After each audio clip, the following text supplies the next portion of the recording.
Vasudev sir, ಒಂದು ಕಡೆ ನೀವು ಹೇಳ್ತಾ ಇದ್ರಿ ಒಂದು ದೊಡ್ಡ ಷಡ್ಯಂತ್ರ, ಅದನ್ನು ವಿವರಿಸ್ತೀನಿ ಅಂತ, ಹೇಗೆ?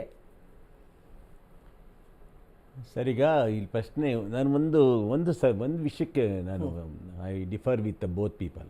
ಓಕೆ. ನಾವು ಫೋಕಸ್ ಮಾಡಬೇಕಾಗಿರೋದು ರಾಜಕೀಯ ಅಲ್ಲ. ಹೌದು. BJP ಜೈ, ಕಾಂಗ್ರೆಸ್ಗೆ ಜೈ ಅಂತ ನಾವು ಫೋಕಸ್ ಮಾಡೋಗತ್ತೆ ಇಲ್ಲ.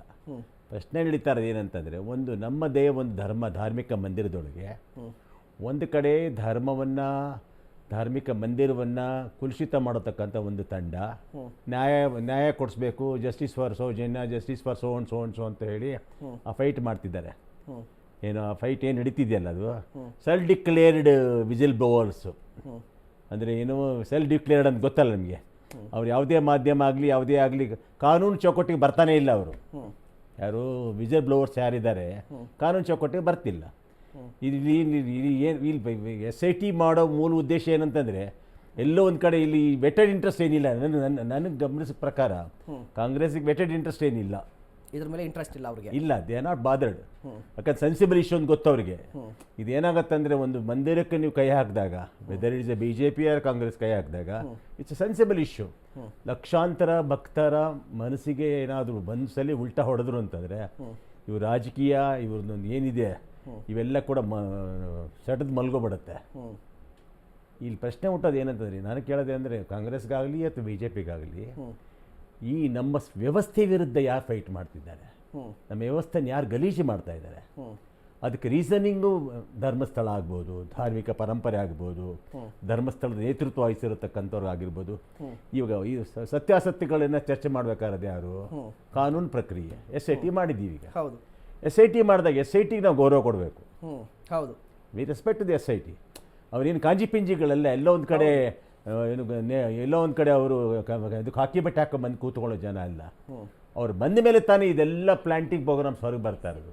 ಸತ್ಯದ ಬೆಳಕು ಚೆಲ್ಲಿ ಬಿಡಿ, ಸತ್ಯದ ಬೆಳಕು ಚೆಲ್ಲಿ ಹೊರಗಡೆ ಬರಲಿ ಬಿಡಿ. ಯಾವುದು ಸತ್ಯದ ಬೆಳಕು ಹೊರಗೆ ಬರಲಿ ಬಿಡಿ. ಅದು ನಾನು ಕೇಳೋದು ಏನಂತಂದರೆ, ಇಲ್ಲಿ ಬರೀ ಅದು ಬಿಟ್ಬಿಟ್ಟು ನಾವೇನು ಮಾಡ್ತಿಲ್ಲ ಅಂತ ಭಾರತೀಯ ಜನತಾ ಪಾರ್ಟಿ, ನಾವೇನು ಮಾಡ್ತಿಲ್ಲ ಕಾಂಗ್ರೆಸ್ ಅವ್ರು ಬಂತಂದರೆ ಅರ್ಥ ಆಗಲ್ಲ. ಹೌದು. ಇಲ್ಲಿ ಏನು ಬೇಕು ಅಂತಂದರೆ, ಈಗ SIT ತಮ್ಮ ತನಿಖಾ ಪಾತೊಳಗೆ ಒಂದು ದಾರಿಗೆ ಬಂದಿದೆ. ಒಂದಲ್ಲಿ 2, 3, 4, ಒಂದು 13 ಹಂತಕ್ಕೆ ಬಂತದು. 13 ಹಂತಕ್ಕೆ ಬಂದಾಗ ಏನು ಸಿಕ್ಕಿಲ್ಲ. ಅಂದರೆ ಇಲ್ಲಿ ಅವನ ಕೆಪಾಸಿಟಿ ಅದು, ಅವನ ಯೋಗ್ಯತೆ ಅದು. ಯಾರು ಬಂದಲ್ಲ, ನಾನು ಭೀಮಾ, ನನ್ನ ಕಲಿಯುಗದ ಭೀಮಾ, ನಾನು ಧರ್ಮರಾಯನ ಏನೋ ಧರ್ಮರಾಯನ ಅಣ್ಣ ತಮ್ಮ ಅಂತ ಬಂದಲ್ಲ, ಅವನು ಪ್ರೂವ್ ಮಾಡ್ಬೇಕೀಗ. ಯಾರು ಆ ವ್ಯಕ್ತಿ, ಯಾರು ಮುಸ್ಕಾಕೊಂಡು ಬಂದಿದ್ದಾನಲ್ಲ, ಮುಖವಾಡ ಭೂತ ಅಥವಾ ಬುರ್ಡೆ, ಅವನು ಪ್ರೂವ್ ಮಾಡಬೇಕು yes I am right or wrong ಅಂತ. ಜನಕ್ಕೆ ತಲೆ ಕಟ್ಸ್ಕೋಬೇಕಾಗಿಲ್ಲ. ಅದು ಯಾರು ಕಂಪ್ಲೇಂಟ್ ಕೊಡ್ತಾರೋ ಅವ್ನು ಪ್ರೂವ್ ಮಾಡಬೇಕು. ಏನಂತ, ಎಸ್ ನಾನು ಮಾಡ್ತಾರ ಸತ್ಯ ಇದೆ ಅಂತ. ಇಲ್ಲಿದ್ದರೆ ಅವನು ಕೊನೆಗೆ ಅದು ಹೆಂಗೆ, ಅವನು 14 ವರ್ಷ ಅಜ್ಞಾತವಾಸ ಇದ್ನಲ್ಲ, ಹಂಗೆ 14 ವರ್ಷ ಒಳಗೆ ಕಳಿಸ್ಬಿಡ್ತಾರೆ, ಹೋಗೇ ಬಿಡ್ತಾನೆ. 4 ಗೋಡೆ ನಡುವೆ ಹೋಗೇ ಬಿಡ್ತಾನೆ. ಅವ್ನು ಇದುವರೆಗೂ ಅವ್ನು ಕತೆ ಕಟ್ತಿರೋದು ಕತೆ ಕಾಕಾಬುಕ್ಕ ಸ್ಟೋರಿಗಳದು. ನನಗೆ ಭಾಳ ಗಿಲ್ಟಿ ಆಯಿತು. ಚಿನ್ನ ಅವನ ಮೈಮೇಲೆ ಹೆಣದ ಮೈಮೇಲೆ ಇತ್ತಿತ್ತ ಚಿನ್ನಗಳು ಮಾರ್ಕೊಂಡಾಗ ಅವನಿಗೆ ಎಮೋಷನಲ್ ಫೀಲಿಂಗ್ ಬರಲಿಲ್ಲ. ಹೆಣಗಳು ಊತ ಹಾಕ್ದೆ ಅಂತ ಅಂದಾಗ ಅವ್ನ ಡೈಲಾಗೆ, ನಂದಲ್ಲ ಇದು. ನಾನು 100 ಜನ ಸಹ ನಾವು ಊತ ಹಾಕಿದ್ದೀನಿ, ಅದ್ರಲ್ಲಿ ಬಿಟ್ಟು ಮಕ್ಕಳು ಇದ್ರು, ಅದ್ರಲ್ಲಿ ಯೂನಿಫಾರ್ಮ್ ಇತ್ತು ಅಂತೆಲ್ಲ ಏನು ಕತೆಗಳು ಕಟ್ತೆ ಸರ್. ಎಲ್ಲರೂ ಒಂದು ಲಾಜಿಕಲ್ ಎಂಡ್ ಆಗಬೇಕು ಸರ್.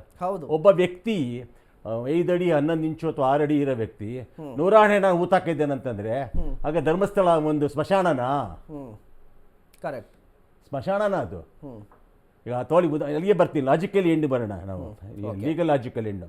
ಧರ್ಮಸ್ಥಳವನ್ನು ನಾವು ಸ್ಮಶಾನ ಅಲ್ಲ ಅಂತ ಕನ್ಸಿಡರ್ ಮಾಡಿದಾಗ, ಹಾಗಾದ್ರೆ ಇವು ಸುಮಾರು ಜನ ಹೊಟ್ಟು ನಾಪತ್ತೆ ಆದರು, ಸುಮಾರು ಜನ ಆತ್ಮಹತ್ಯೆ ಮಾಡಿಕೊಂಡ್ರು ಅಂತ ಏನು ಪುಂಕಾನುಪುಂಕ ಮಾಡ್ತಿದ್ದಾರಲ್ಲ, ಅವ್ರಿಗೆ ಕಳ್ಕೊಂಡಿದ್ದಾರೆ ಯಾರು?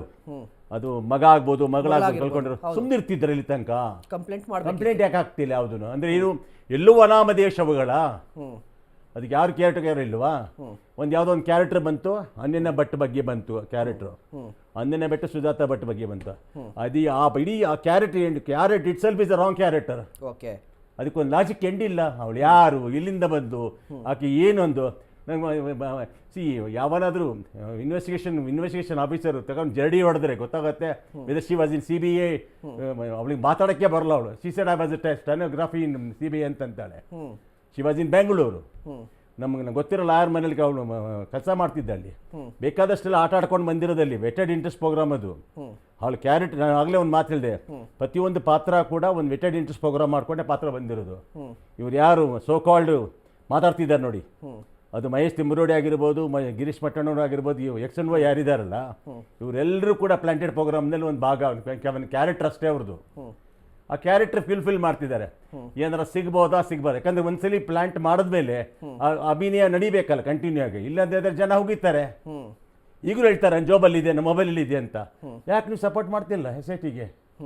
ಯಾಕೆ ನೀವು ಅದು ಕೊಡ್ತಾ ಇಲ್ಲ? ಯಾಕೆ ನೀವು ನಿಜವಾಗ್ಲೂ ಸೌಜನ್ಯ ಏನಾದರೂ ಅಕ್ರಮ ಆಗಿದೆ ಅಥವಾ ಆಕೆ ಮೇಲೆ ಏನಾದ್ರು ಆಗಿದೆ ಅಂದಾಗ why you not giving justification? ಇಡೀ ಪ್ರಕರಣ ತಗೊಳ್ಳಿ. CIDನಲ್ಲಿ ಟೋಟಲ್ ಆಗಲಿಲ್ಲ, CBI ಆಗಲಿಲ್ಲ, ಅದೊಂಥರ ಇದು ಅನಾಮಿಸ್ ಒಂದು ಡೆತ್ ಆಯಿತು. ಅದನ್ನು ಅವ್ರು ಯಾರು ಬಾಯ್ಬಿಟ್ಟು ಹೇಳಿದ್ರ ಮೇಲೆ ತರು ಇನ್ವೆಸ್ಟಿಗೇಷನ್ ಆಫೀಸ್ ಹೇಳಿದ್ಮೇಲೆ ಹಿಂಗಾಗಿರ್ಬಹುದು, ಹಿಂಗಾಗಿಲ್ಲ ಅಂತ ಯಾರಿಗೂ ಸತ್ಯ ಗೊತ್ತಿಲ್ಲ. ಓಕೆ, ಸೌಜನ್ಯ ಕೇಸಲ್ಲಿ ಆಕೆ ಮಗು ಮೇಲೆ ಏನಾರು ಆಗಿದೆಯಾ ಆಗಿಲ್ವಾ ಅಂತ ಗೊತ್ತಿಲ್ಲ. ಓಕೆ, ಆಗಿದ್ರೆ ದುರಂತ, ನಮ್ಮ ಸಮಾಜದ ದುರಂತ, ನಮ್ಮ ಸಮಾಜಕ್ಕೆ ಅದಕ್ಕೆ ಸಮಾಜನೇ ಹೊಣೆ. ಅದಕ್ಕೆ ಆಗಲಿ ಬೇರೆ ಬೇರೆ ಪುಂಕಾನ್ ಕತೆ ಹುಡ್ತಲ್ಲ, ಆ ಕತೆ ಒಳಗೆ ಬೇಯಿಸ್ಕೊಂಡು ಹೆಣದ ರಾಜಕೀಯದ ಬೇಯಿಸ್ಕೊಂಡಿರೋ ಎಷ್ಟು ಜನ ಇದ್ದಾರೆ, ಬೀಡಿ ಕುಡಿದ್ರೆ ಎಷ್ಟು ಜನ ಇದ್ದಾರೆ, ಅದನ್ನು ಚೆಕ್ ಮಾಡಕ್ಕೆ. ಮುಂದಿನ ಪ್ಲಾಂಟ್ ಪ್ರೋಗ್ರಾಮ್ ಏನು, ಮುಂದಿನ ಪ್ಲಾಂಟ್ ಪ್ರೋಗ್ರಾಮ್ ಇದೆಯಲ್ಲ ಅದರದ್ದೇ ಹೆಣದ ರಾಜಕೀಯ ನಡೀತಾ ಇರೋದು ಈಗ. ಓಕೆ, ಕಂಪ್ಲೀಟ್ ಆಗಿ ಹೆಣದ ರಾಜಕೀಯ ನಡೀತಾ ಇದೆ ಅದು.